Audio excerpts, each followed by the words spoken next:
as a reminder, this is not a how-to video, this is how I did video. So stay tuned and check out what all this is. Today, what are we doing? We are going to do a compression test on the V4 since it's all torn down. Might as well check it out, see how she's doing. It's got about 4,000 track miles on it. So let's see if it's a pass or fail. Stay tuned. So for compression tests, you can actually test these through the map sensor when the bike is all hooked up and kind of ready and running. But as you see, we have no wiring harness and we don't have anything else connected to this. We don't even have a battery at this point in time. So I'll show you guys how to kind of jury rig that up using the stock system here and bypassing a few things just to get it to turn over simply, and we'll check it out and see what we get. First things first, you got to get a compression tester that's going to fit in this deep well spark plug hole. So it's pretty far down there. A lot of stock stuff doesn't work. We had some issues with a spark plug wrench, so check out the other video for that and what worked. But essentially it's this socket here, which is a deep well. This is a 12 point, and you got some paper towel in there to be able to pull the plug out. Why that's important is because this fits inside of that hole, and we know that this diameter works, and not all compression testers are the same size. First things first, we want to make sure that our spark plug size as well as the pitch is going to be matched by whatever we've got for a compression tester. Here is a compression tester from Motion Pro, and this is the same size and pitch for thread, but as you see, the deep well here that it's going to go into doesn't exactly fit with this one here. So the Motion Pro is not going to work for us, but just as a quick example, make sure that whenever you compression test, you want to have a Schrader valve inside that hose, so all that pressure does get locked inside the hose, and that way you get an accurate reading. So how do we circumvent that thing not fitting, right? Because again, that socket fits because that's the one that took out the plug. So how does that work? First thing I did was take a calipers and I measured the outside of the socket itself, right? That way we've got a good baseline as to what's gonna fit. So if we measure these up, we can see that this is a couple mil too big. The thing I'm worried about is if I grind or adjust the thickness of this, I don't know if that's going to work or if that's going to hold the compression pressure we need. So what I ended up doing was taking another system here, an extension for the compression tester, and we modified the tip here. So this is just like an adapter, and that adapter kind of looks like something like this, right? So they got different adapters. However, these are obviously too large, so I took them to a grinder, ground them down, and this way we've got something that works for the correct diameter that we need. Now, just as a heads up, if you do this system like I did, just pay attention, man. Make sure that these adapters are tightened to your extension. I use a little bit of Loctite because you don't want this to screw into the head and then these threads to be locked in, and now all of a sudden you can't get it out in that deep well, and you got a bad day trying to fish that thing out, taking the head apart, right? So make sure that you have your adapters secured to your extension and make sure that it does not come apart when you take it out. So if you're using an extension, make sure your extension and your gauge actually fit and that they will couple.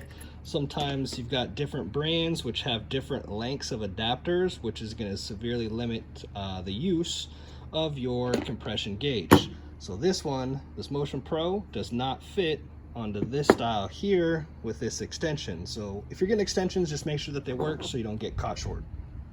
Ideally, on a motor and a compression test, you're going to want this thing to be hot, and that is ideal because everything seals the best that it can. That way the rings are firmly seating against the cylinder, and you get an accurate reading, or the most accurate reading on there, right? This one's been sitting a little bit, so we'll probably throw a little bit of oil down into the combustion chamber to help seal, to get a better and accurate reading, because we're doing it cold, but we're doing the best we can with what we got since this thing is torn down, and it's just a good opportunity to make sure that we've got good compression pressure before we put this thing all back together and back in the bike.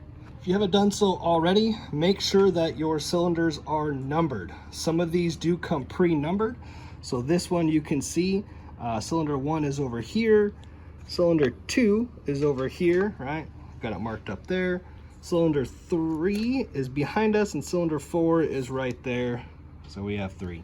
So make sure you've got all of them numbered and ready to go so you can record your results to make sure that when you test these that you know what cylinder is good, bad, or awesome, right? So just double check that. When you do your test, make sure that your intakes are actually open, right? Because you want the air to flow. So take off anything that you've got to prevent anything from going inside the intake when we do this test, to make sure you get all the airflow inside and you get an accurate reading. So just as a reminder, if you're doing on the bike that's got butterflies or anything else, you'll need to crack that throttle wide open. But in this case, we're just removing anything obscuring the airflow that goes inside the intake. So while we're in here testing, we're going to take a look at the valves. Looks like they are running pretty good to go. That looks pretty clean. Casting isn't too bad on the heads there. Obviously it's not a port and polish job, but man, they look pretty good for being a stock motor there. Go over here to the other side. I mean, that stuff looks pretty clean, so I can tell that the VP fuels I've been running have been running really good. There's not a whole lot of carbon buildup in there. No real major discoloration on anything. The guides look to be good too as we're peeking in here, so everything looks to be good to go, and we'll continue forward. So we've got a starter here. We've got a couple of leads, right, where everything hooks up, as well as our starter relay. How do we make this thing turn over quick enough to get a compression reading? So here's my setup, quick and dirty. It's pretty easy to recreate if needed. So we've got our negative lead here, right, which goes up and is connected to the motor itself, which has our negative lead. Positive goes out to the starter relay. Positive lead goes up and over to the positive side of our starter motor, right? So those are connected. This battery is the one that's going to pull amperage that needs to turn over that starter motor. So this one needs to be pretty full, right? Looking over here, remember relays, the big juice, right? Lots of amps go across from one to the other once that relay is energized and actually closes that circuit. We don't need a lot of amperage to do that. So these two leads here need just a little bit of voltage, right, from this other battery to actually close the relay. And then this battery is going to power our starter motor, which in turn is going to turn over our motor and give us a compression reading. So it's kind of a manual process, and we're going to make sure that we do that by hand here. We do have a really small fuse, so if there's a lot of amperage that does happen to get pulled over to that starter relay, either A, the wire is going to burn up, or B, hopefully the fuse is going to pop first before any of that happens. So I just built in a little safety circuit for that. But this way we can manually turn over this motor to make sure we get our compression reading. See what we get?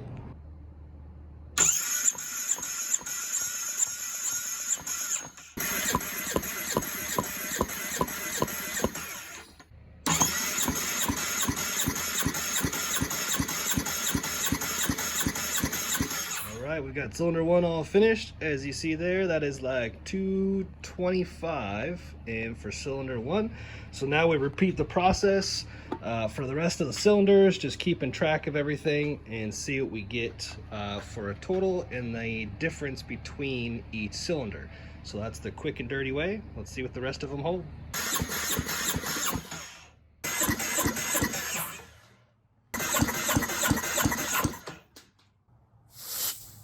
So a quick reminder, when you're running these systems here, right, and you're putting a lot of the amperage through your starter motor and you're running it, try to limit that thing to like 8 seconds or so per crank. You want to make sure that that starter motor is not getting too hot.